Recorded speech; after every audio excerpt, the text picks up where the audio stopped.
बिस्मिल्लाहिर्रहमानिर्रहीम, अस्सलाम वालेकुम। प्रोग्राम मुकाबिल के साथ मैं हूं सरवत वलीम।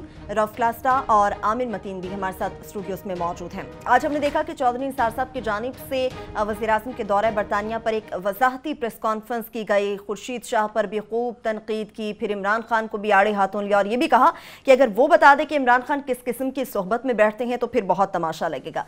इस बात को भी रद्द नहीं किया जा सकता कि क्या किसी मुल्क के वज़ीर दाखिला का काम सिर्फ इल्ज़ामात की सियासत करना है, या अगर आपके पास फाइलें मौजूद हैं तो उनके खिलाफ कार्रवाई भी करना है। दूसरी जानिब हमेशा ये क्रेडिट गया है रऊफ क्लासा साहब को, आमिर मतीन साहब को, कि बहुत बड़े बड़े स्कैंडल्स अवाम के सामने लाए जाते हैं। इस बार भी फॉरेन ऑफिस का यानी दफ्तर खारजा के एक बहुत बड़ा स्कैंडल आज आप लोगों के सामने पेश किया जाएगा, जिसमें सेक्रेटरी खारजा एजाज चौधरी की जानिब से, जरा नोट कीजिएगा फिगर, कि अपने घर की आराइश के लिए कश्मीर फंड के अंदर से 1 करोड़ 10 लाख रुपए निकाले गए हैं अपने घर की आराइश के लिए। और दूसरी जानिब यही दफ्तर खारजा के अफसरान हैं जिन्होंने अपनी बेगमात के बैरूनी दौरे के लिए लाखों के रुपयों की टिकटें खरीदी हैं, मगर वो रुपए कहां से आए? वो आए हैं सरकारी खजाने से। इसी तमाम तर सूरत हाल पर बात करने के लिए हमारे साथ साबिक वज़ीर-ए-आज़म कश्मीर सरदार अतीक साहब भी मौजूद होंगे। और आज हमने ये भी देखा कौमी असम्बली में साइबर क्राइम बिल 2016 मंजूर हो चुका है, जिसका सबसे ज्यादा नुकसान आम आवाम को होगा। सोशल मीडिया जो इस्तेमाल करते हैं,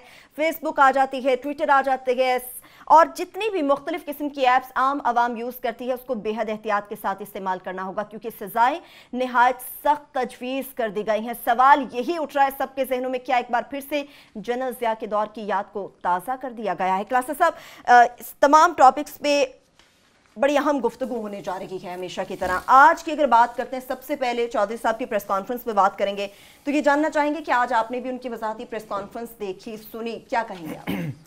मैं 2-3 चीज़ें चौधरी साहब की प्रेस कॉन्फ्रेंस से मैं बात करना चाहता हूँ।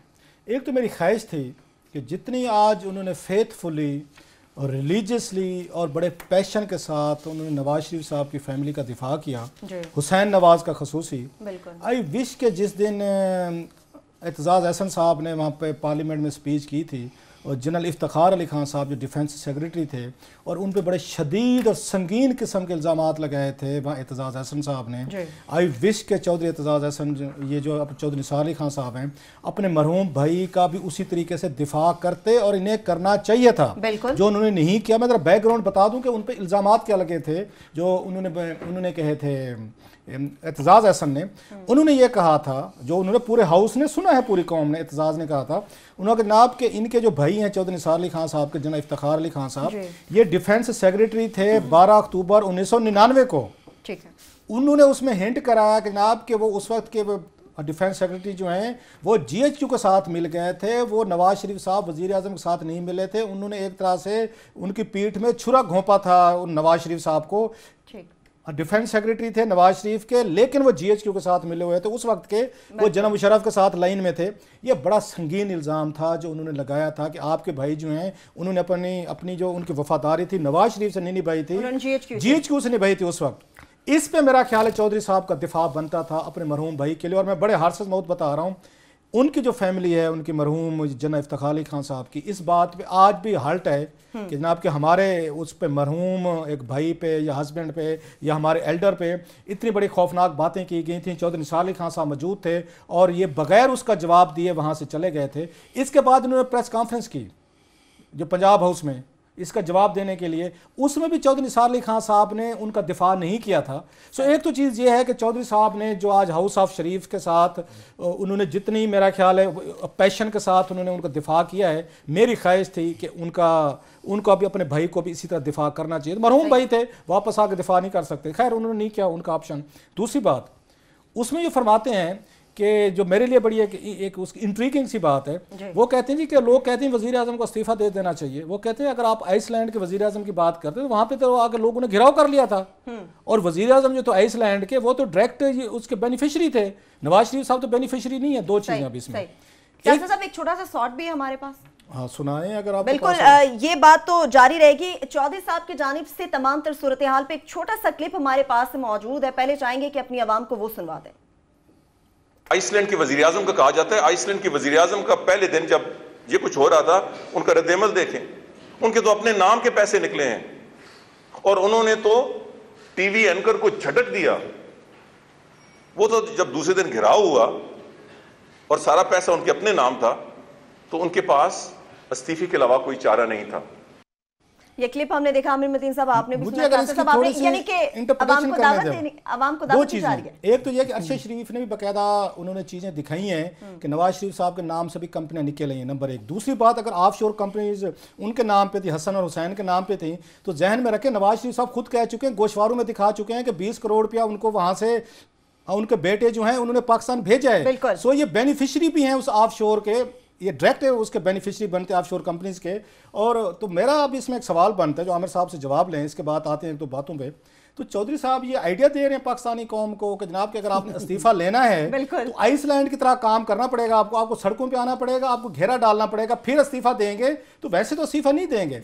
सो मैं समझता हूँ चौधरी साहब बड़ी मेहनत कर रहे हैं कि नवाज शरीफ साहब जो हैं दाएं बाएं हो जाएं और चौधरी साहब का कोई रास्ता निकल आए। मेरी ख्वाहिश है, मैं रिपीट कर रहा हूँ, बड़ा सीरियसनेस के साथ कह रहा हूँ, चौधरी साहब को कुछ भी कहें, उन पर करप्शन के कोई चार्जेस नहीं है, उन पर बाकी चार्जेस लग चुके हैं। और मैं ये भी चाहूँगा कि चौधरी साहब क्योंकि खुद करप्शन नहीं करते, ना कभी इल्ज़ाम आया है, जब वो खड़े होकर इस तरह के लोगों का दिफा करेंगे ना, इनकी अपनी जो शनाख्त है कि ये खुद करप्ट नहीं है, गलत काम नहीं करते, करप्शन से रिलेटेड नहीं करते, लेकिन अगर करप्ट लोगों पे जिन पे संगीन इल्जाम आ रहे हैं, चौधरी साहब उनका दिफा करेंगे तो कुछ इनके एडमायरर जो हैं वो मायूस भी होंगे और चौधरी साहब अपना जो इमेज है उसको टार्निश भी कर खड़ेंगे। ये जरा इनको मेरा ख्याल है डेलिकेट जरा एहतियात करनी चाहिए। बिल्कुल क्लासेस साहब, आपकी बात बिल्कुल सही है, लेकिन आपके गुज़िश्ता प्रोग्राम में आपकी बात भी फरामोश नहीं की जा सकती। वही बात कि एतजाज़ एहसन को पीपल्स पार्टी उनके नीचे से कालीन खींच लेगी और नून लीग कभी भी चौधरी साहब को इतना मौका फराहम नहीं करेगी। आमिर मतीन साहब, क्लासेस साहब की बात आपने सुनी है, जिस तरह से हमने देखा इस शॉर्ट में बात की गई, एक जानिब उन्होंने खुद को क्लियर कर लिया भी मेरी और मेरे खानदान की कोई ऑफशोर कंपनीज नहीं है, दूसरी जानिब उन्होंने कह दिया भी आइसलैंड की तो आवाम ने घेराव किया था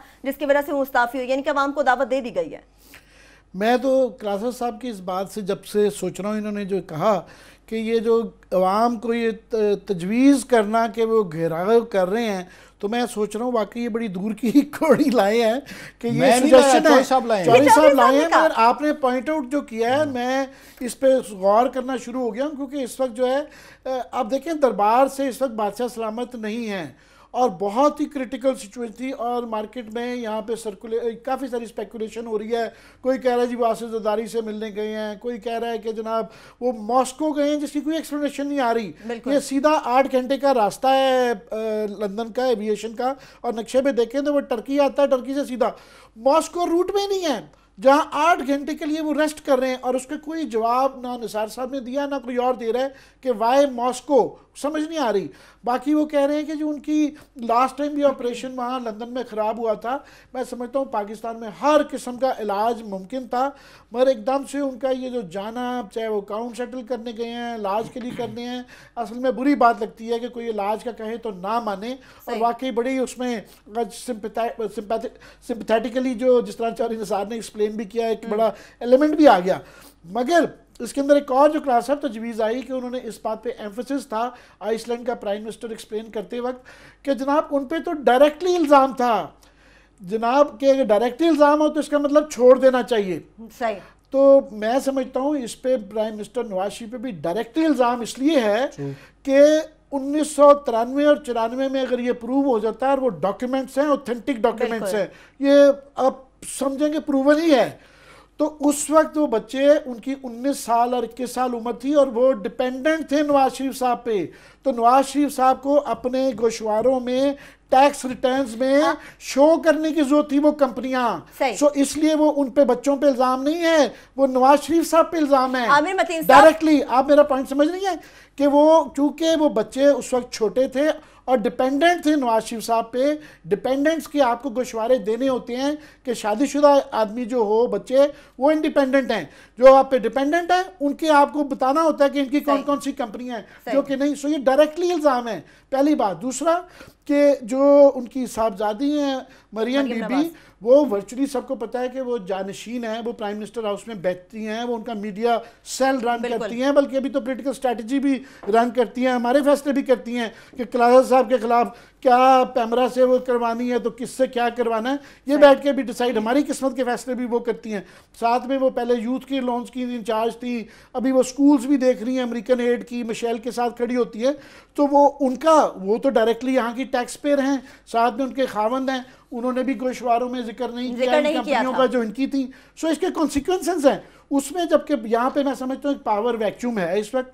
और ये कह देना कि जी डार साहब मेरे पीछे से जाएं और उनका जाना, मैं खुद उसमें अंदर जो आपने कहा साहब, आमिर साहब कतई नजर इस बात के कि यहाँ पर शरीफ खानदान के अपने ही लोगों की बयानात में तजाद भी आ रहा है, जिस तरह से बात की गई 93-94 की, तो इसमें मोहतरमा कलसूम नवाज साहिबा के बयान में भी तजाद नजर आ रहा है, हसन हुसैन के बयान में तजाद नजर आ रहा है। दूसरी जानिब अवाम को एक बार फिर से बेवकूफ़ बनाया जा रहा है, ना सिर्फ वफाकी हुकूमत की जानिब से बल्कि अपोजिशन की जमातें भी इसमें शामिल हैं। अवाम को किस तरह से बेवकूफ़ बनाया जा रहा है ये भी आपको बताएंगे। एक छोटी सी ब्रेक के बाद हमारे साथ रहिएगा।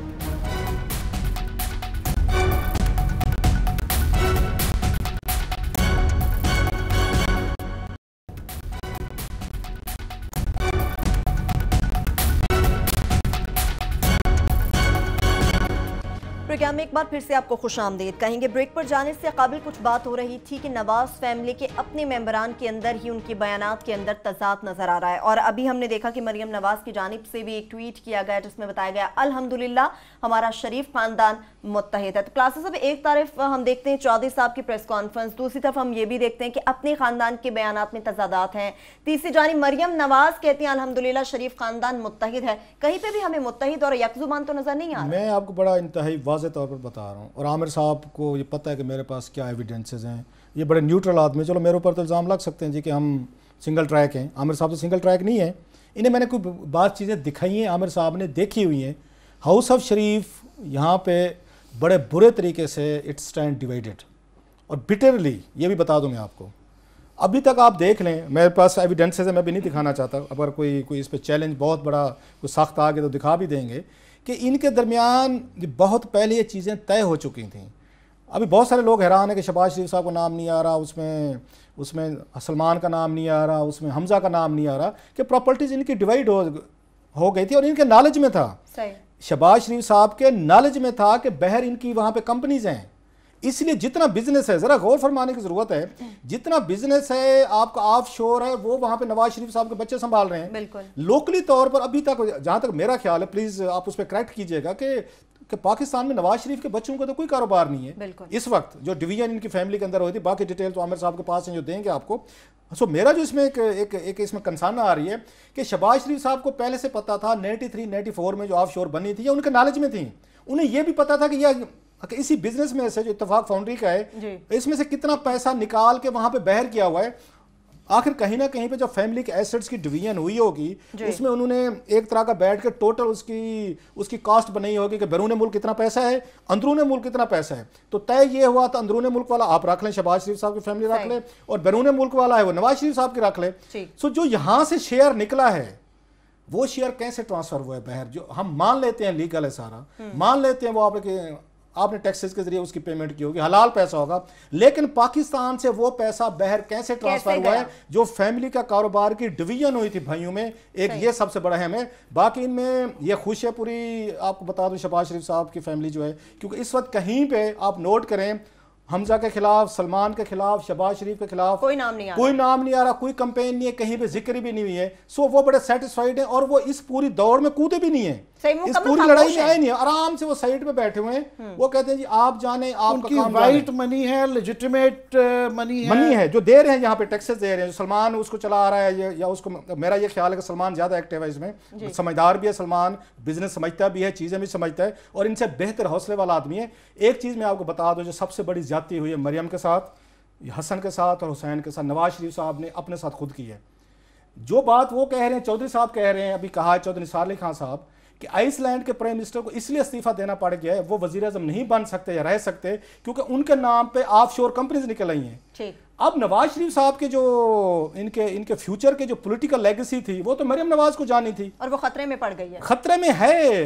ये चौधरी निसार अली खान साहब के बयान के बाद ये तो खतरे में है कि उन नवाज शरीफ साहब के तीनों बच्चे जो हैं ये नवाज शरीफ साहब के बाद वजीर आजम नहीं बन सकते, वो लेगेसी ट्रांसफर नहीं हो सकती। अगर आइसलैंड वाले वजीर आजम का आर्गूमेंट जो भी उन्होंने दिया है कि उनके नाम पे कंपनी थी, वो डायरेक्ट बेनिफिशियरीज थे, तो फिर जो कागज आ रहे हैं, डॉक्यूमेंट्स आ रहे हैं, उसमें मरियम नवाज भी उसकी डायरेक्ट बेनिफिशियरी, हसन नवाज भी हैं, हुसैन नवाज भी हैं। तो ये तो इन्होंने अपने बच्चों का फ्यूचर इन्होंने मुस्तकबिल के लिए खराब कर लिया है। सो इससे एक और साबित होता है कि कल को अगर वजीर आजम कोई बन सकता है शरीफ फैमिली में से, वो तो शहबाज शरीफ साहब के बच्चे बन सकते हैं, वो तो सलमान शहबाज बन सकता है, या वहाँ पे आपके हमजा बन सकता है। तो मरियम, हसन और हुसैन का रास्ता अल्लाह के फजल से उन्होंने खुद समझदार लोगों ने बैठ के अपना क्लोज कर लिया। और जहन में रखें, जब ये आएगी इनकी बारी अगर वजीर आज़म बनने की, उस वक्त तक पाकिस्तान का पॉलिटिकल कल्चर, वहां का आपका मीडिया का कल्चर, में भी अदालतों का कल्चर, इलेक्शन कमीशन का कल्चर इतना पावरफुल हो चुका हो कि आपको डिस्क्वालीफाई कर दे इसी बुनियाद पे कि आप इलेक्शन नहीं लड़ सकते।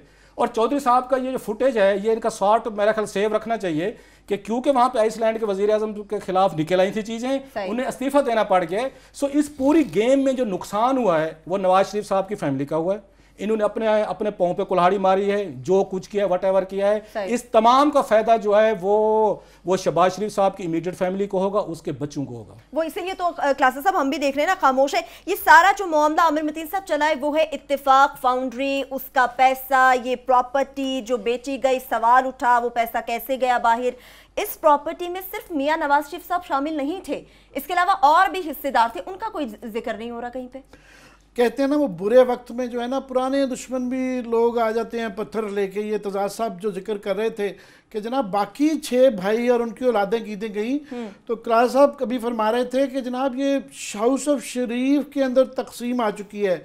मैं बताना चाह रहा हूँ कि उससे बड़ी तकसीम हाउस ऑफ इत्तेफाक में आ चुकी हुई है कि इन्होंने ये समझा था कि जनाब तस्फिये हो गए हैं, उनको काफ़ी जितना मांगते थे उससे ज़्यादा पैसा शायद दे दिया हुआ है, मगर वो मुर्दे दोबारा आ रहे हैं। ये मेरे पास डॉक्यूमेंट है जो कि इस वक्त मेरी प्रोड्यूसर साहब थे, ज़रा रोक के इसको दिखाएं ताकि इसके अंदर इनकी तमाम डिवीजन की जायदाद की डिटेल नज़र आए। ये बाय द वे 1992 में न्यूज़ लाइन अखबार में छपी हुई हैं, ये इसलिए ये कॉन्टेस्ट नहीं हुई हुई है, ये इसके अंदर वर्थ है इनकी उसमें। ये मुझे मियाँ साहब के, मियाँ नवाज शरीफ और शहबाज शरीफ साहब के कज़न साहब ने, ये शायद किसी वक्त पे खुद भी टेलीविज़न पे आ जाएं, उन्होंने याद दहानी करवा के ये दिखाया है कि जनाब ये जो क्वेश्चन आ रहा है कि ये पैसे जो क्लास साहब पूछ रहे हैं कि कैसे बाहर गए, उन्होंने कहा जनाब सबसे बड़ा क्वेश्चन हमारा भी यही है कि इसके अंदर आप देख रहे होंगे कि सबकी इंडस्ट्रीज़ की जिक्र है उस ज़माने में 1992 में। उसमें जो मियाँ शरीफ और मियाँ राजदीन जो इनके भाई थे वो इकट्ठे हो गए थे और उनकी लिस्ट है इत्तेफाक फाउंड्री, ब्रदर स्टील और ये इलियास एंटरप्राइजेज। उस तरह ही जो इनकी मियाँ शफी के दे दी गई थी, मियाँ सिराज को दे दी गई थी, मुख्तलिफ भाइयों में जो बांटी गई थी उसकी तफ्तील है। उसके आखिर में ये है शरीफ ग्रुप, मैं आपकी बात कर रहा, इसको फुल स्क्रीन ताकि आवाम ये शरीफ ग्रुप ऑफ, ये मेरा ख्याल शरीफ ग्रुप ऑफ जो इंडस्ट्रीज हैं उस पे अगर फोकस किया कर सके, दिखा सकें कि उसके अंदर जो इनकी इन्होंने अपनी जायदाद बना ली थी अदर देन इत्तेफाक ब्रदर्स, उसके अंदर चौधरी शुगर मिल्स थी, मोहम्मद बख्श टेक्सटाइल मिल्स थी, Mehran Ramzan, Kulsoom textile, Hamza textile, Hudaibiya papers और हसीब वकास शुगर मिल्स, ये कहलाती थी शरीफ ग्रुप। जो ये कहते थे कि इसमें से हिस्सा ना मांगे, तो उन भाइयों का वो क्वेश्चन था जो वो आज रेस कर रहे हैं, जो कि क्लासर साहब की क्वेरी से मिलता है कि वो कहते हैं कि जनाब ये तकरीबन उस ज़माने में 300 करोड़ यानी कि 3 अरब की ये लगाई गई थी, ये फैक्ट्रियां थी।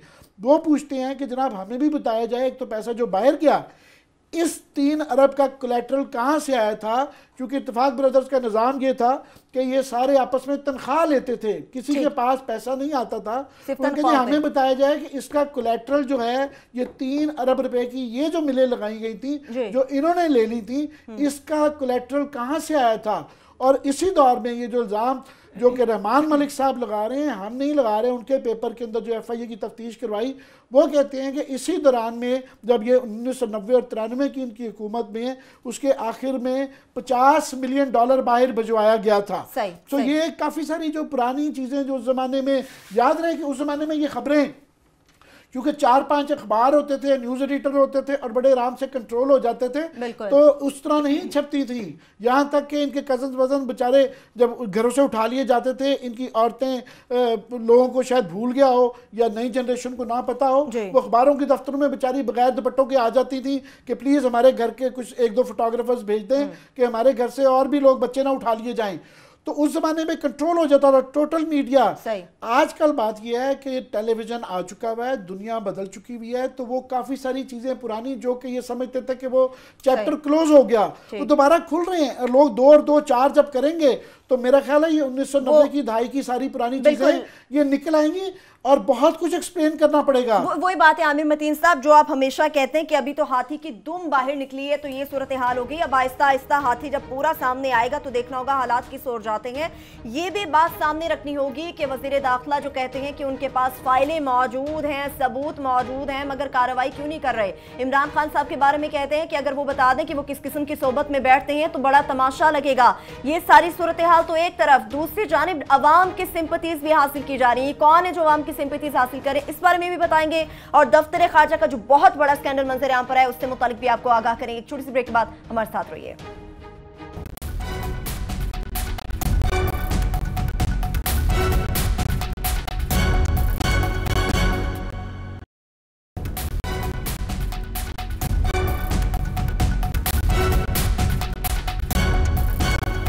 हम एक बार फिर से आपको खुशामदीद कहेंगे। ब्रेक पर जाने से कबल हमने कुछ बात की थी उन सिंपैथीज से मुतालिक जो आवाम से शायद हासिल करने की कोशिश की जा रही है।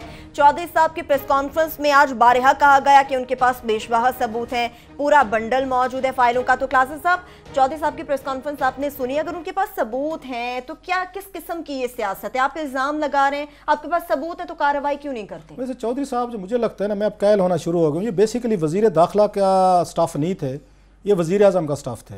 ये आप बारहा कह चुके हैं।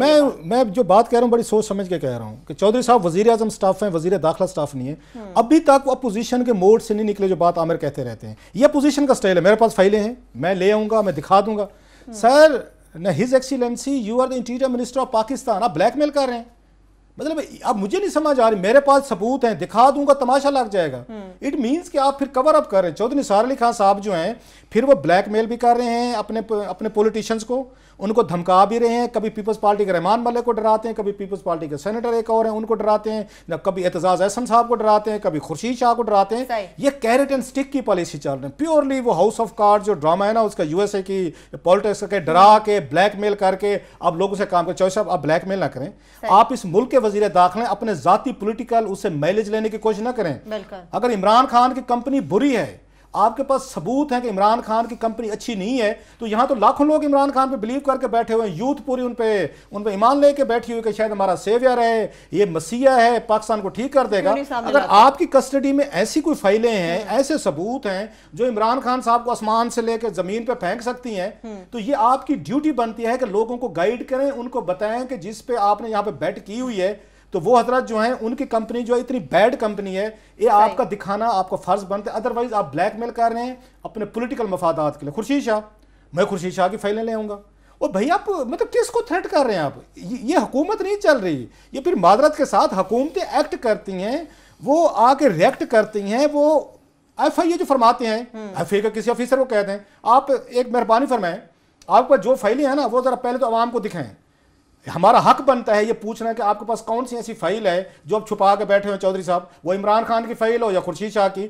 अगर आप ये नहीं दिखा रहे तो फिर मैं कहने पे मजबूर हो जाऊंगा, हुकूमतें इस तरह नहीं चलती होती। आप ब्लैकमेल करके इन लीडरों को चुप करवा सकते हैं, एक आपने हाथ में ये भी मुमकिन है। अगली बात तो फिर आप एक तरह का ये गलत बयानी भी कर रहे हैं, फिर आपके पास कोई ऐसा मवाद नहीं है, कोई फाइल नहीं है, फिर आप ब्लफ खेल रहे हैं, लोगों को जस्ट आप डराने की कोशिश कर रहे हैं। और चौधरी साहब ये मजा नहीं आया। और मुझे किसी आज इनके बड़े इनके हमदर्द हैं, बड़े करीबी हैं, मैं नाम नहीं लेना चाहता, मैंने पूछा नहीं था उनसे, उन्होंने भी ये बात की। उन्होंने कहा चौधरी साहब के लिए एक बात जरूर कही है, मैं नाम उनका नहीं ले रहा, मैंने उनसे इजाजत नहीं ली थी, वो बड़े इनके हमदर्द हैं, बड़े अच्छे दोस्त हैं चौधरी साहब के। उन्होंने कहा जनाब आपका जो आपकी शान है, आपकी ग्रेस है, आपका दबंगपन है, वो इस वजह से कि आप करप्ट नहीं है। लेकिन ये काफी नहीं है। अगर आप ऐसे लोगों का खड़े होकर दिफा करेंगे जो करप्ट हैं या उनकी फाइलें दिखा के तो छुपा लेंगे, तो चौधरी साहब आपका इमेज जो है वो खराब होगा। बिल्कुल, ये भी आपकी जो स्टैंडिंग है वो खराब होगी। बड़े उनके करीबी दोस्त हैं चौधरी साहब के, वो खुद अगर मुझे पूछना चाहेंगे तो मैं इजाजत लेके बता दूंगा। अदरवाइज उनका ये पैगाम था कि चौधरी साहब अपने आप को नुकसान दे रहे हैं, उन लोगों का दिफा कर रहे हैं जो खुद अपना दिफा नहीं कर पा रहे हैं। सही सही। क्लासेस साहब, चूंकि चौधरी साहब की प्रेस कॉन्फ्रेंस पर ही बात हो रही है, जो उन्होंने वजाहती प्रेस कॉन्फ्रेंस की वज़ीर आज़म के दौरे बरतानिया से मुतालिक, आमिर मतीन साहब, इसमें एक अंसर बड़ा वाज़ेह नजर आया सबको। आज हमने चौधरी साहब की जब प्रेस कॉन्फ्रेंस देखी तो उनकी प्रेस कॉन्फ्रेंस में जब वज़ीर आज़म की बीमारी का जिक्र आया तो अवाम तो एक तरफ मेरा अपना दिल पसीज गया, जिस किस्म की तरीके से उन्होंने ये वजाहत की। एक तरफ कोशिश की जा रही, हमने देखा हमेशा सिंपथीज जब मिलती हैं तो गवर्नमेंट उठ खड़ी होती है, कोई भी जमात इख्तिदार में आ सकती है, जोर पकड़ सकती है, अवाम का मैंडेट हासिल कर सकती है। एक तरफ नून लीग में ये बात की गई, वज़ीर आज़म तिब्बी मुआयने के लिए गए हैं, जिस किस्म की उनकी हालत बयान की गई, उसके बाद एक तरफ सिंपथीज उनकी तरफ जाती हैं। दूसरी जानिब इमरान खान ने कहा कि जी हमारे अस्पताल को टारगेट किया गया, खैराती इदारे को टारगेट किया गया, अगर खैराती इदारे के ऊपर इस तरह की बातें आएंगी तो आम आदमी कहाँ जाएगा, ये खास तौर पर उन्होंने कहा। तो इसका मतलब है दूसरी जानिब इमरान खान अवाम की सिंपथीज हासिल कर रहे हैं, यानी कि अब उन्होंने सोच लिया है कि ये गेम अवाम के जरिए खेली जाएगी। आपका भी बड़ा शरारती अब बेंट हो गया है, माफ़ कीजिएगा। मुझे नहीं समझ आ रही कि चौधरी साहब ये दुश्मनी कर रहे हैं या दोस्ती कर रहे हैं। पहले तो बीमारी की बात, ये कानून और ज़ाब्ते के मुताबिक नहीं है। प्राइम मिनिस्टर ऑफ पाकिस्तान, अगर उनको दिल का आर्जा है, बड़ा सीरियस मैटर था, इसको पब्लिक नॉलेज होना चाहिए, इसको अनाउंस करना पड़ता है। वो न्यूक्लियर बटन के इंचार्ज हैं, वो कमांडर आर्म फोर्सेस के इंचार्ज हैं, कुछ भी हो सकता है, उनकी जान को खतरा है, उनको दिल का सीरियस मसला है, और आप कह रहे हैं जी हमने कई महीनों से छुपा के रखा। ये जनाब ये मुगल आजम नहीं है, ये कोई चंगेज खान नहीं है कि आपने छुपा के रखना है ताकि बाकी सक्सेसर्स ना आ जाएं या तख्ता ना उलट जाए। ये एक रिपब्लिक है, इस्लामिक रिपब्लिक है, आइन और कानून के मुताबिक और ज़ाब्ते में मुताबिक चल रहे। अजीब बचकाना बात है कि जी हमने छुपा के रखा, पता नहीं क्या किया। ये आप नहीं छुपा सकते, you have to announce it. बिल्कुल, और अभी भी इनको बताना चाहिए कि वो क्या उनको एग्जैक्टली मसला था और वो क्यों आना चाहिए। ये नॉर्मली वाइट हाउस में अगर आपने गौर किया हो, अगर इस तरह का अर्जा हो जाए तो ज़ाहिर सक्सेसर जो होता है, वाइस प्रेसिडेंट जो है, उसको जो है स्टैंड बाय कर दिया जाता है, और प्रोसीजर्स हैं, हमारे यहाँ भी हैं, कोई वो याद रखे। दूसरी मैं समझता हूँ कि निसार साहब को आगे इस वक्त जो हालात नज़र आ रहे हैं नून लीग के, बड़े मुश्किल हालात हैं, बड़े टफ हालात हैं। इसमें कोई बिल्कुल ऐसा जो कह रहे हैं वो अपोजिशन मोड में रहते हैं, हर वक्त नाराज अग्रेसिव। इस वक्त चाहिए जो कि पीपल्स पार्टी से भी तरले करे। हमें तो पता चला लंदन तरला करने गए हुए हैं, तो इस वक्त चाहिए कि फाइलें दिखाने की बजाय ब्रेक पर जाना है जरा। मैं कहता हूँ कि तरले वाला कि ना सिर्फ के मजबूर प्रवोक करे पीटीआई को भी कि आगे लड़ो, लाशें दो, ये तो सत्यानाश उनकी वापसी तक तो लगता है इस्लामाबाद रहेगा ही नहीं। ऐसे मुख्तसर अल्फाज में कहा जा सकता है आमिर मतीन साहब के चौधरी निसार आने वाले वक्त को जज कर चुके हैं कि बड़ी मुश्किलात का सामना करना पड़ेगा। एक छोटी सी ब्रेकिंग, वापस आएंगे दफ्तर खारजा के स्कैंडल पर बात करेंगे, हमारे साथ रहिएगा।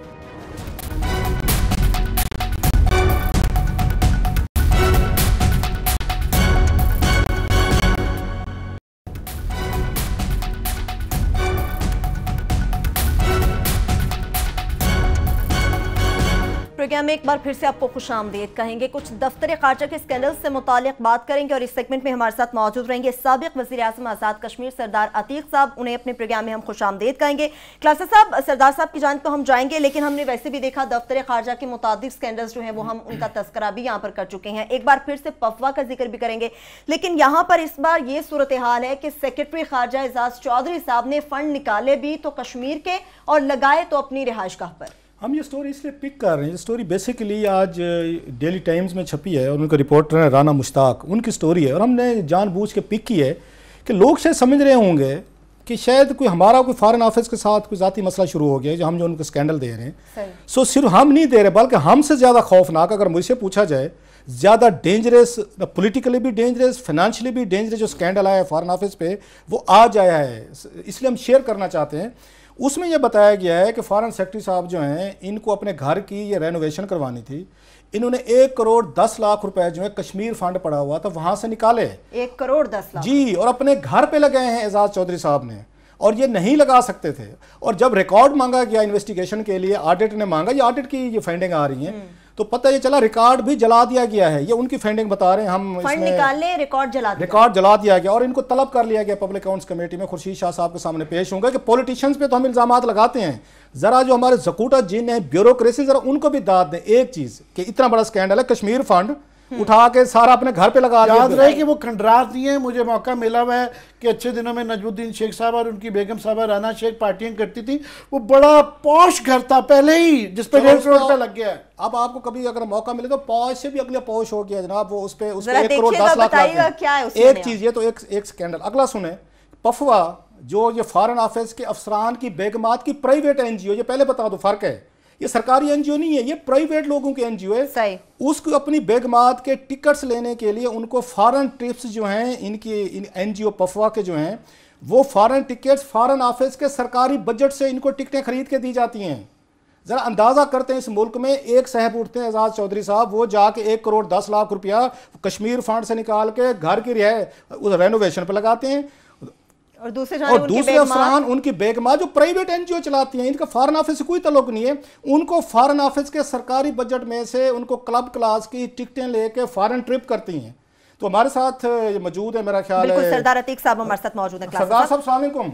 जी अस्सलाम वालेकुम। सर आपने सुन लिया, आप भी कश्मीर की आज़ादी की बात करते हैं, पूरी दुनिया में आप भी गए हैं, आपने भी सारा कुछ एफर्ट्स किए हैं, पाकिस्तानी कौम भी कर रही है। हमारे फॉरेन सेक्रेटरी साहब ने भी एक कोशिश की, आज़ाद चौधरी साहब ने, जो आपको हमने स्टोरी सुनाई है, 1 करोड़ 10 लाख रुपया उन्होंने कश्मीर फंड से निकाल के घर की रेनोवेशन पे लगा दिया है। आपको कोई एतराज़ तो नहीं है? मेरा ख्याल है होना तो नहीं चाहिए कि इतने एफर्ट्स कर रहे हैं आपके लिए। जी कलासा साहब, आपका अमर मतीन साहब का बहुत शुक्रिया। गुजारिश ये है कि वजारत खारजा के जिस फंड की आप बात कर रहे हैं, अमाउंट के एतबार से वो 1 करोड़ 2 करोड़ रुपया है, लेकिन जहाँ से निकाला गया है वो कश्मीर का फंड है।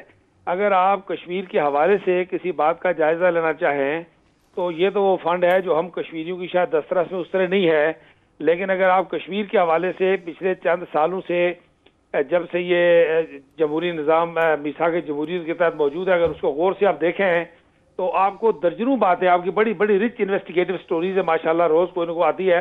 अगर आप उसको देखें तो आपको अंदाजा होगा कि ये 1-1.5 करोड़ रुपए का क्या रोना है, जबकि कश्मीर कौंसिल के करोड़ रुपए, अरबों रुपए जो है वो इस वक्त आज़ाद कश्मीर में प्री पोल रिगिंग के पे लगाए जा रहे हैं, और किसी कायदे कुल्लिये के, आइन के, कानून के, कौंसिल के कानून के, हुकूमत पाकिस्तान के कानून के, आज़ाद कश्मीर के कानून के तमाम कवानीन से बालातर होकर बिल्कुल जाती जैसे बैतुल माल की जागीर को लूटा जाता है, इस तरह किया जा रहा है।